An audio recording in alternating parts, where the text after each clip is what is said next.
South Australia gets reduced to two things in most people's minds: wine country and a long, flat drive to somewhere else.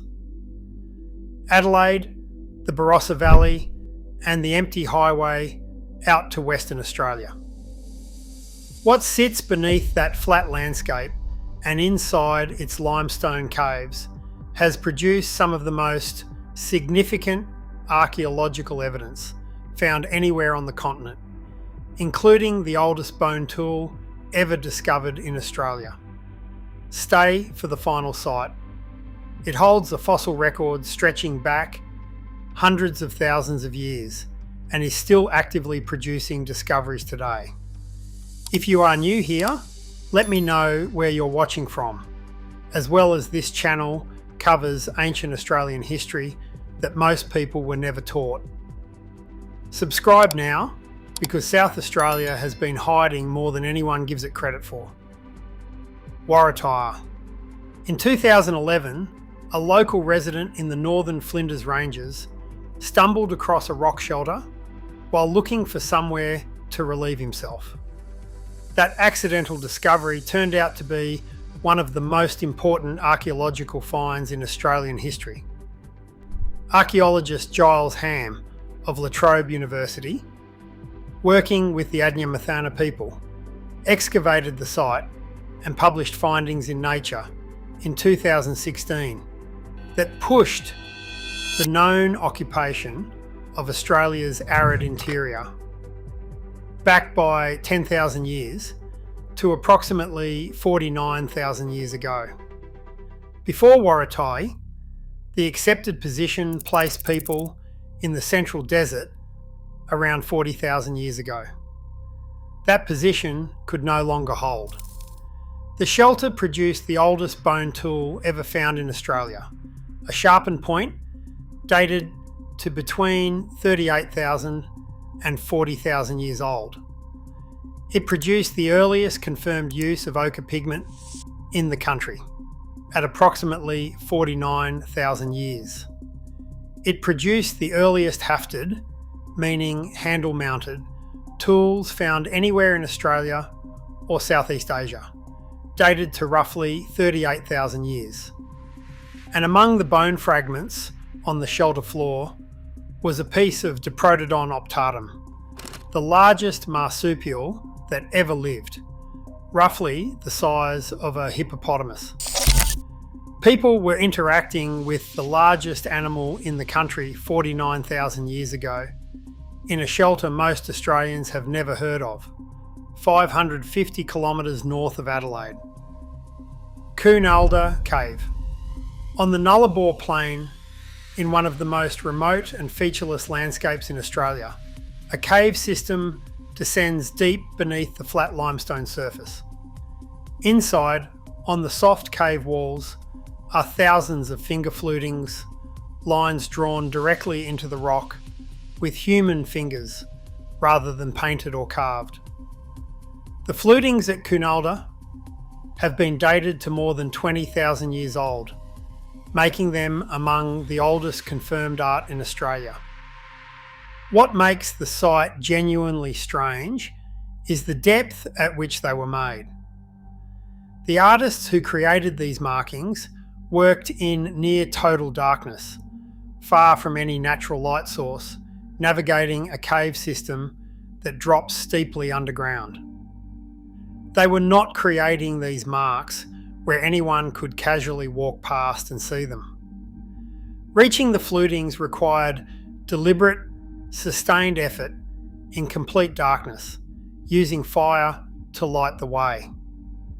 Researchers have proposed various explanations for why people would travel so far underground to leave these marks: ceremonial purpose, ritual initiation, or a symbolic engagement with the cave itself as a significant place. None of these explanations has been confirmed. The flutings remain one of the least understood art forms in the entire Australian archaeological record. Naracoorte Caves. In the southeast of the state, a network of limestone caves has been collecting fossils for over 500,000 years. Sinkholes in the cave roofs created natural traps. Animals fell through openings they could not see, became stranded inside, and over hundreds of millennia, their remains accumulated layer upon layer in the cave sediment below. UNESCO World Heritage listed the Naracoorte caves specifically because of the unbroken depth of that fossil record. Megafauna remains recovered from the caves include giant kangaroos, marsupial lions, and other species that vanished from the Australian landscape thousands of years ago. The caves provide one of the most complete pictures available anywhere of how Australia's environment and animal life changed across an enormous span of time, layer by layer, cave by cave. New fossil deposits are still being identified within the cave system. Researchers consider Naracoorte one of the most scientifically valuable fossil sites in the Southern Hemisphere, and excavation work inside the caves continues. Panaramitee Station. Near the Flinders Ranges, on what was once a working sheep station, researchers in the early 20th century identified a distinctive style of rock engraving that would eventually be documented at sites across multiple Australian states. The Panaramitee style, named directly after this station, consists of tracks, circles, and geometric patterns pecked into rock through indirect percussion. What makes Panaramitee significant is not just that it was the first site where this style was formally recorded, but how far the same style has since been found to extend.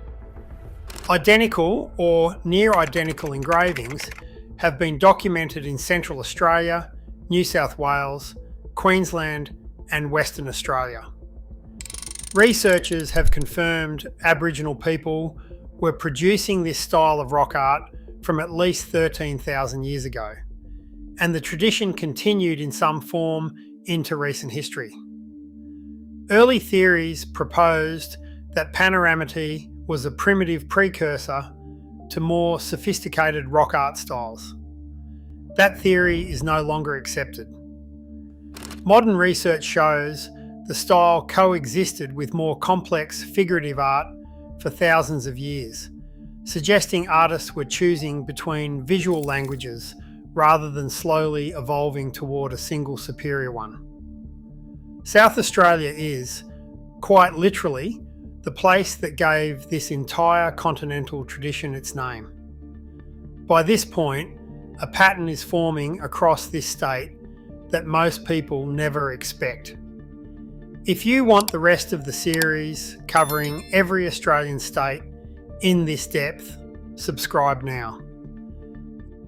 Yurbula Caves. In the southern Flinders Ranges, a set of rock shelters holds rock art and burial sites significant to the Adnyamathanha people.